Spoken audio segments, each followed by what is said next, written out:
Welcome back all of you to our channel Physics Tech by IITian।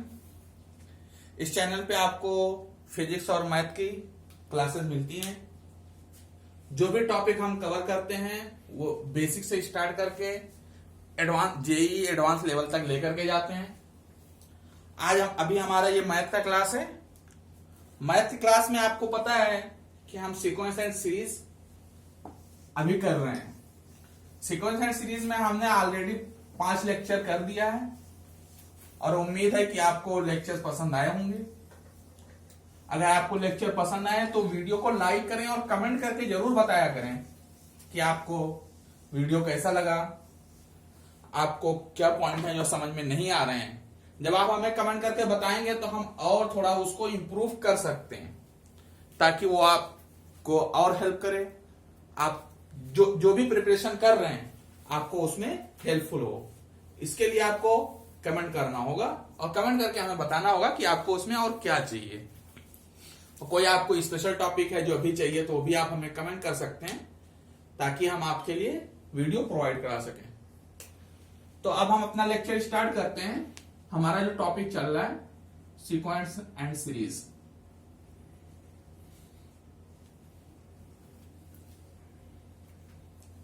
Sequence and series में हमने AP detail में पढ़ लिया, GP detail में पढ़ लिया।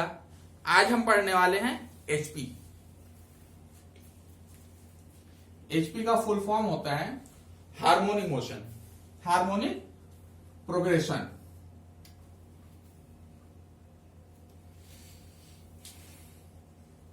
आपने एपी पढ़ा, अरिथमेटिक प्रोग्रेशन, आपने जीपी पढ़ा, ज्योमेट्रिक प्रोग्रेशन। आज हम पढ़ने जा रहे हैं एचपी, हार्मोनिक प्रोग्रेशन। ये बहुत ही छोटा सा टॉपिक है, इसमें ज्यादा कुछ डिटेल में डिस्कस करने के लिए है नहीं, क्योंकि हम एचपी को एचपी की तरह सॉल्व ही नहीं करते हैं। एचपी को हम एपी की तरह सॉल्व करते हैं। अब हम सबसे पहले एचपी का आपको डिफिनीशन बताते हैं।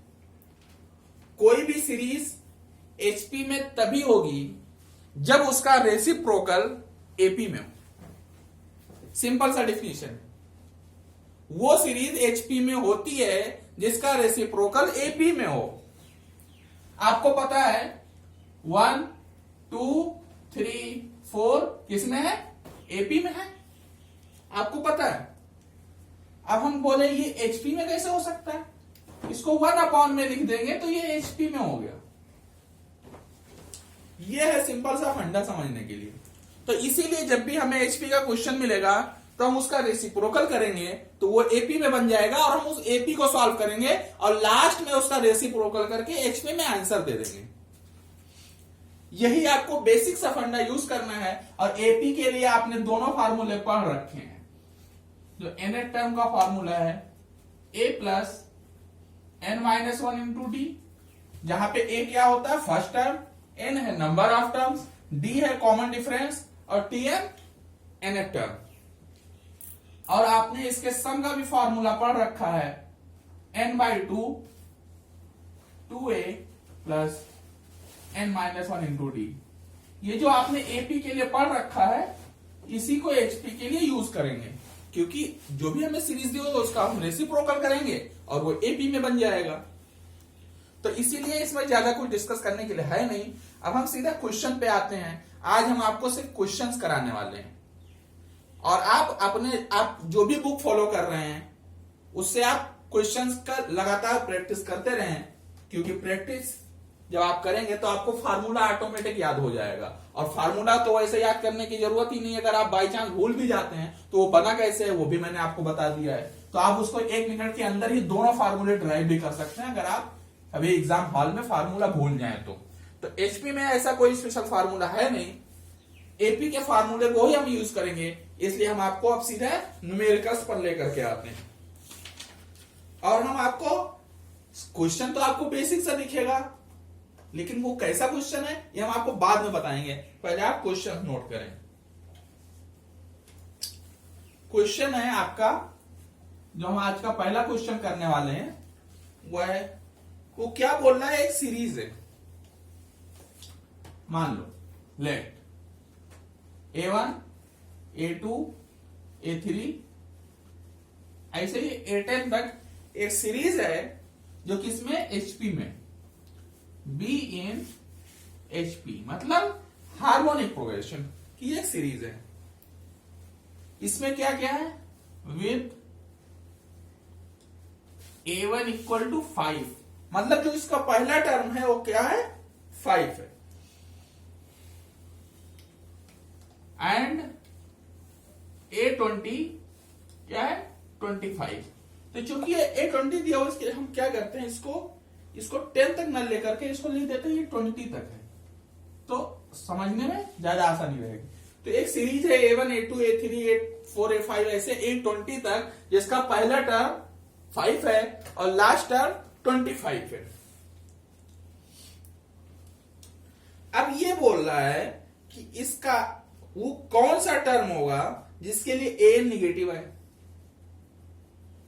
अब इसमें क्या करेंगे, पहला टर्म 5 है और 20वां टर्म 25 है, और हमें क्या करना है, निगेटिव वैल्यू आंसर करनी है। तो हम इसको कैसे करेंगे, पहले हम क्वेश्चन पूरा लिख देते ताकि जो लोग भी इसको नोट कर रहे हैं उनको प्रॉब्लम ना है। द लीस्ट पॉजिटिव इंटीजर,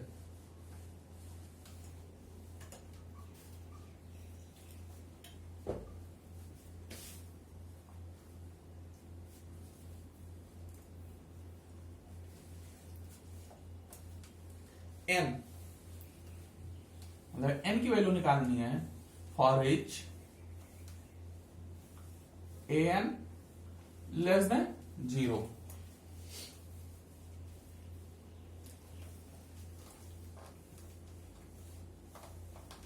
यह है आपका क्वेश्चन।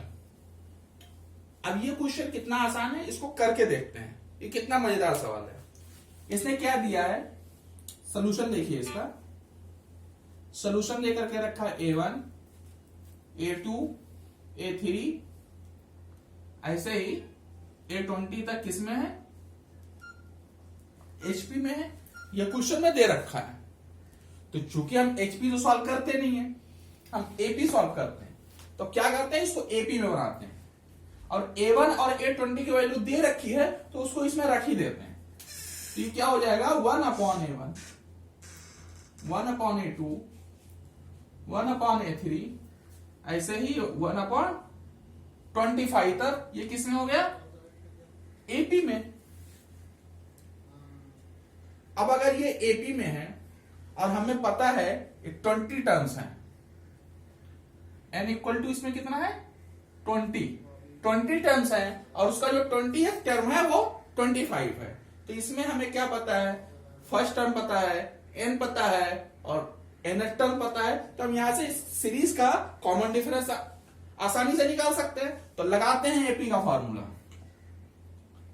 कि T20, क्योंकि हमें 20 के लिए बात करनी है, तो T20 equal to A plus 20 minus 1 into D.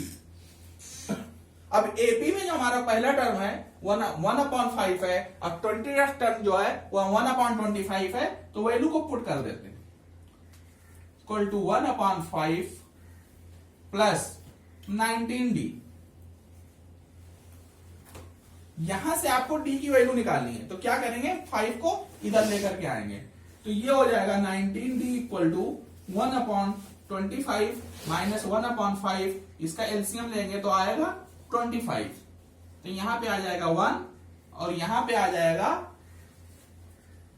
5 times, मतलब -5।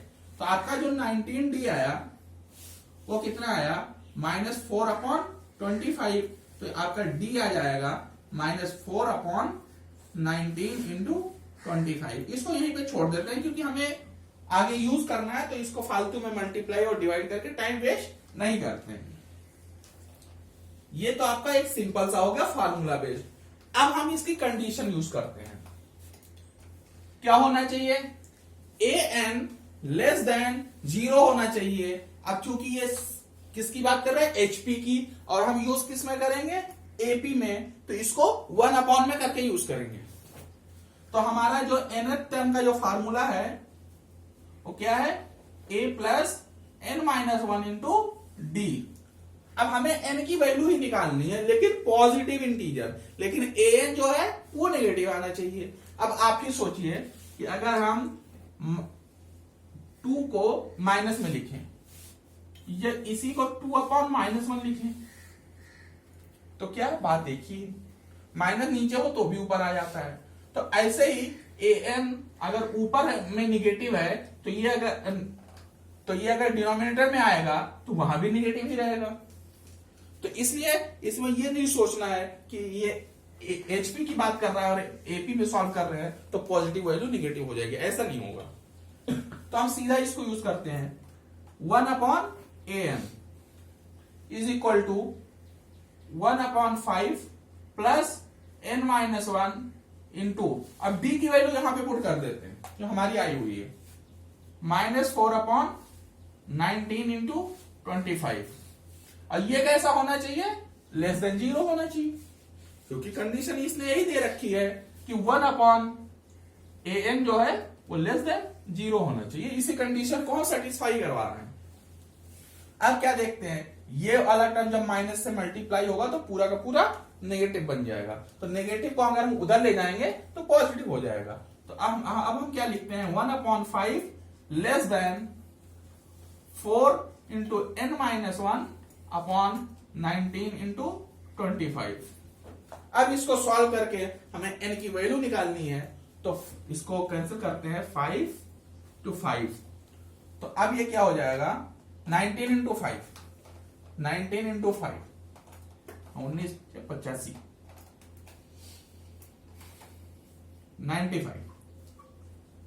95 is less than 4 times of n minus 1। अब इसको क्या करते हैं, उल्टा कर देते हैं, ताकि हमें वैल्यू निकालनी होती है वो लेफ्ट में रहती है तो हम ज्यादा कंफर्टेबल होते हैं। तो क्या करते हैं, 4 को तो इसके नीचे ले आएंगे और n माइनस 1 को इधर रखते हैं, तो n माइनस 1। अब जब हम इसको इधर लाते हैं तो ये हमारा जो इनइक्वालिटी का साइन है ये भी उल्टा हो जाएगा। तो n minus 1 is greater than 95/4।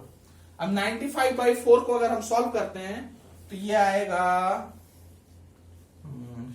लगभग 24, मतलब 24 से थोड़ा सा कम।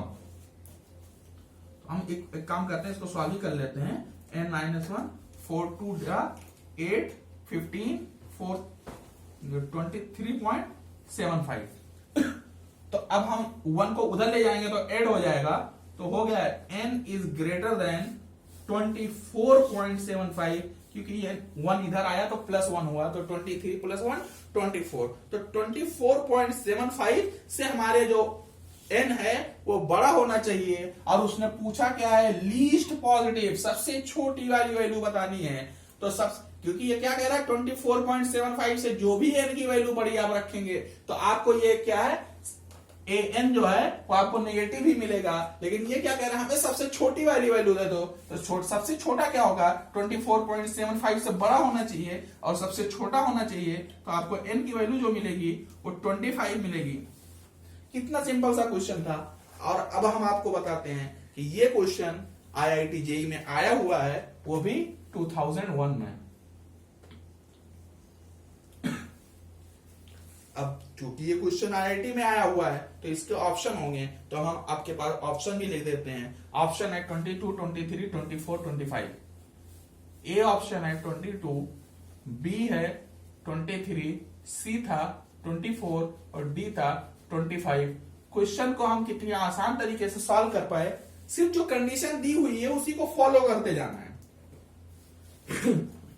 मैथमेटिक्स में आपके लिए यही अच्छा है कि आप क्वेश्चन को स्टार्ट करते हैं, एंड तक पहुंच ही जाएंगे। वो अलग बात है कि टाइम लगेगा, लेकिन अगर आप क्वेश्चन को बार बार करते हैं, कोई भी क्वेश्चन को अगर आप अच्छे से प्रैक्टिस करते हैं, तो आपको उसमें खुद ही आप उसका शॉर्ट ट्रिक निकाल पाएंगे कि कहां पे हमें कौन सा वैल्यू नहीं लिखना है। नहीं लिखेंगे तो टाइम बचेगा, और वही हमें करना है कि टाइम बचाना है। अगर इसी क्वेश्चन को हम एग्जाम हॉल में बैठ कर कर रहे होते तो इस लेवल के बाद सीधा हम इस पे आए होते और इसके बाद सीधा हम आंसर लिख देते, क्योंकि वहां पे हमें सॉल्व करके तो दिखाना नहीं है। तो हम इसको सीधा डिवाइड करते हैं, अरे ये कितना आ रहा है, लगभग 24 से थोड़ा सा कम आ रहा है। अब उसमें एक जोड़ेंगे तो 25 से थोड़ा सा कम आएगा, तो 25 से थोड़ा कम आएगा, लेकिन हमें उससे बड़ी वाली वैल्यू चाहिए, मतलब 25 होगी। ऐसे कितनी आसानी से हम सॉल्व कर देते, वहां पे हम टाइम बचाते। और ये क्वेश्चन 2001 का आया हुआ था, सीधा फार्मूले में, बस 2 बार में फार्मूले को अप्लाई करना था, बस इतना ही करना था इसमें। ये हमें फार्मूला 2 बार अप्लाई करना था, तो ये क्वेश्चन ज्यादा से ज्यादा 2 मिनट में हो जाता। वो अलग बात हम यहाँ पे अच्छे से डिस्कस कर रहे हैं, डिटेल में कर रहे हैं, ताकि जो लोग बोर्ड के लिए भी तैयारी कर रहे हैं उन्हें पता हो कि क्वेश्चन को स्टार्ट कैसे करना है और स्टेप बाय स्टेप कैसे लेकर के जाना है।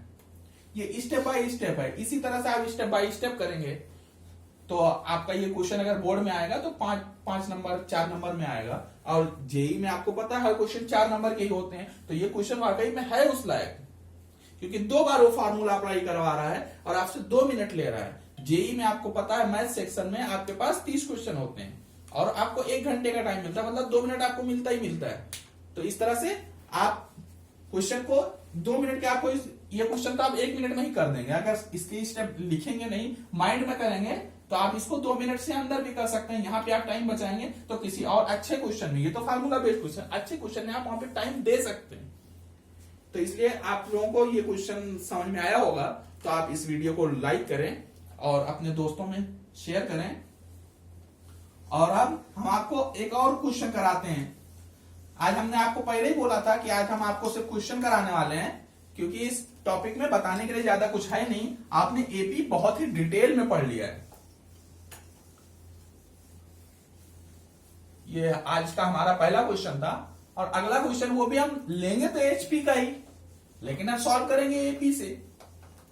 एचपी की यही खासियत है कि उसको उल्टा लिख देते हैं रेसिप्रोकल में, मतलब 1/, में, तो वो हमारा किसमें बन जाता है, एपी में बन जाता है। तो हम एपी को सॉल्व कर लेते हैं। तो हम आपको एक और अच्छा सा क्वेश्चन कराने वाले हैं।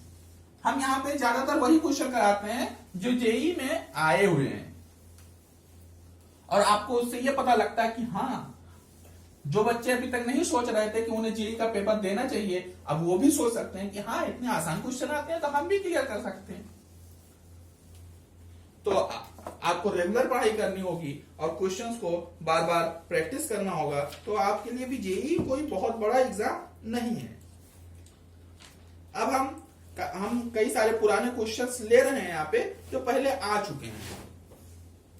तो अब हम एक और सीरीज ले रहे हैं। उसमें भी क्या है, आपको ज्यादा मेहनत तो नहीं करनी है, लेकिन थोड़ी सी तो करनी ही पड़ेगी, क्योंकि जेई का क्वेश्चन है।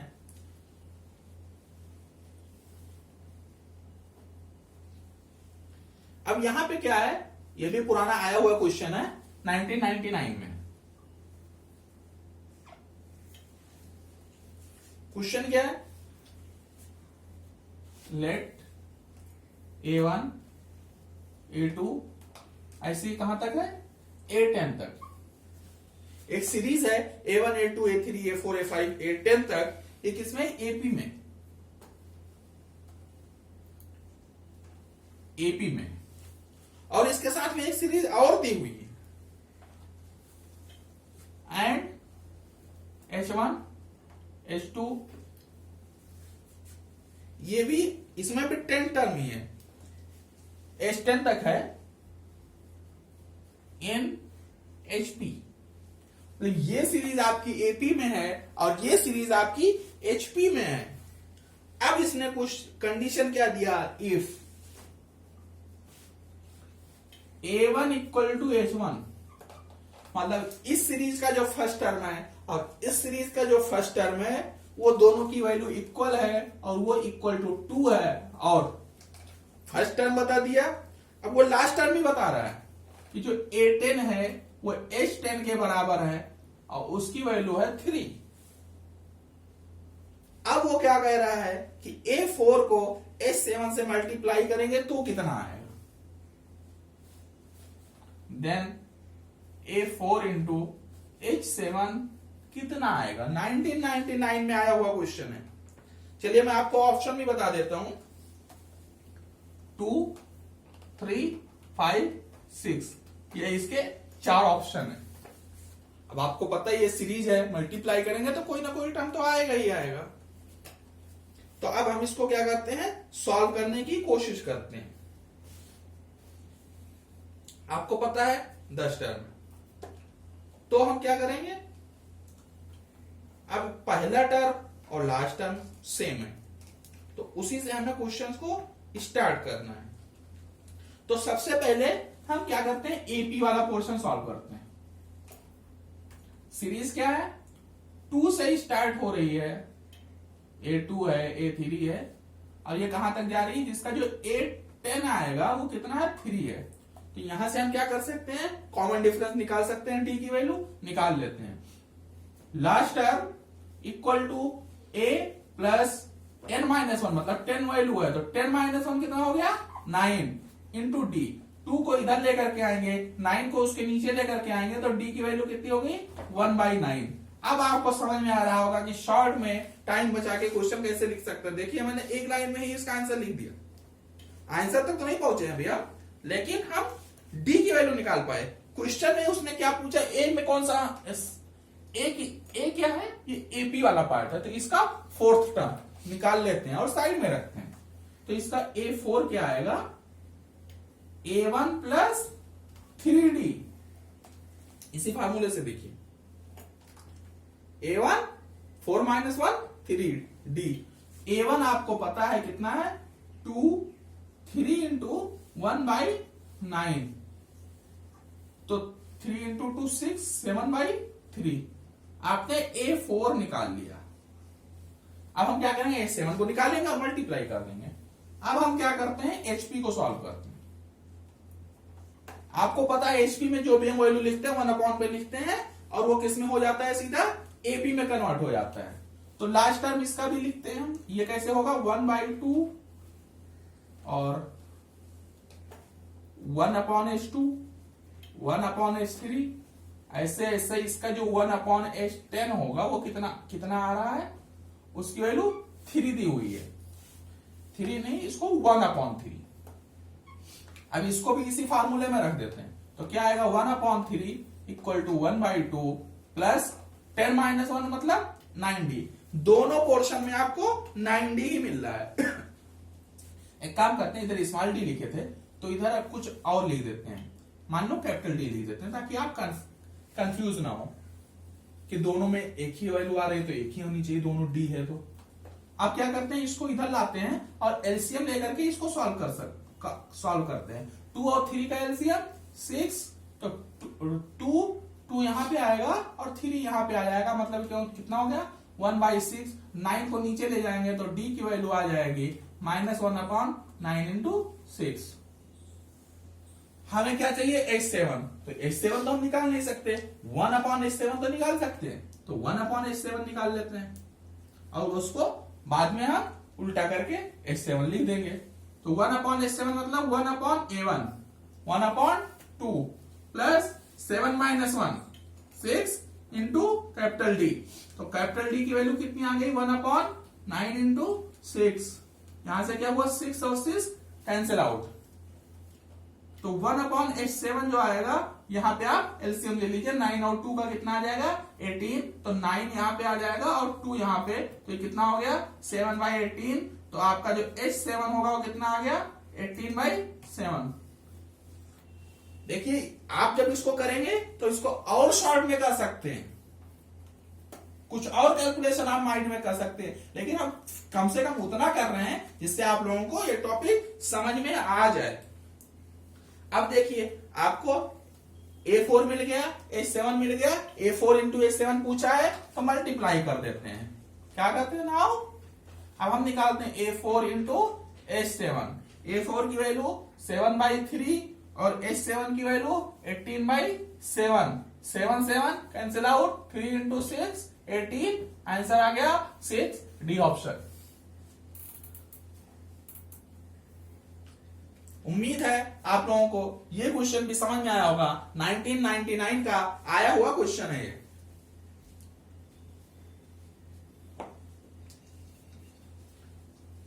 अगर आपको ये क्वेश्चन समझ में आया हो और एचपी को सॉल्व कैसे करते हैं, उम्मीद है ये तो आपको समझ में आ ही गया होगा। आप इस वीडियो को लाइक जरूर करें और दोस्तों में शेयर करें कि यहां पर आपको बोर्ड के हिसाब से जेई के क्वेश्चन कराए जा रहे हैं।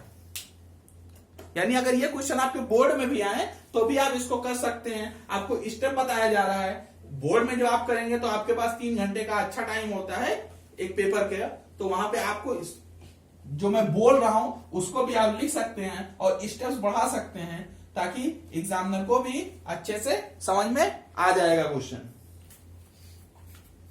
और एक